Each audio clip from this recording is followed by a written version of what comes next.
On Friday, MIT told the government to go kick rocks. And since there's such a dearth of good news these days, let's talk about it. This is part of MIT's letter in response to the government's so-called Compact for Higher Education, which they sent to 9 schools, asking them to agree to a certain set of rules and expectations regarding their admissions, freedom of speech, foreign students, and lots of other things. In exchange for agreeing to the terms set out in the compact, supposedly institutions would have greater access to federal funding. But if anyone in a survey of students, employees, faculty raised concerns about whether the university was in fact adhering to the terms in the compact, they could not only lose future funding, but they could owe back pay for previous funding. Anyway, here's part of the letter that Sally Kornbluth, the president of MIT, sent to Linda McMahon, our Secretary of Education.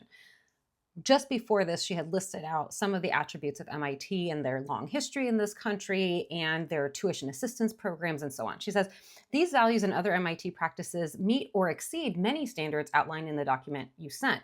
We freely choose these values because they're right, and we live by them because they support our work of immense value to the prosperity, competitiveness, health, and security of the United States. And alluding to the so-called illegal discrimination practices that the government alleges around DEI, MIT says that they, of course, abide by the law. She goes on to say, the document also includes principles with which we disagree, including those that would restrict freedom of expression and our independence as an institution.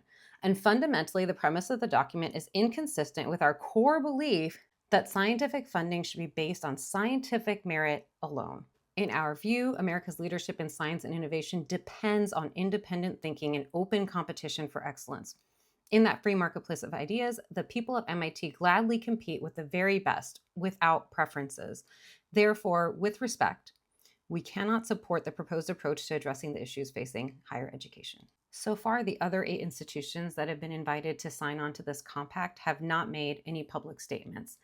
I can only hope that seeing one institution stand up against the intended corruption of our higher education system can inspire the rest of them to find the spine that has been missing for 9 months so far.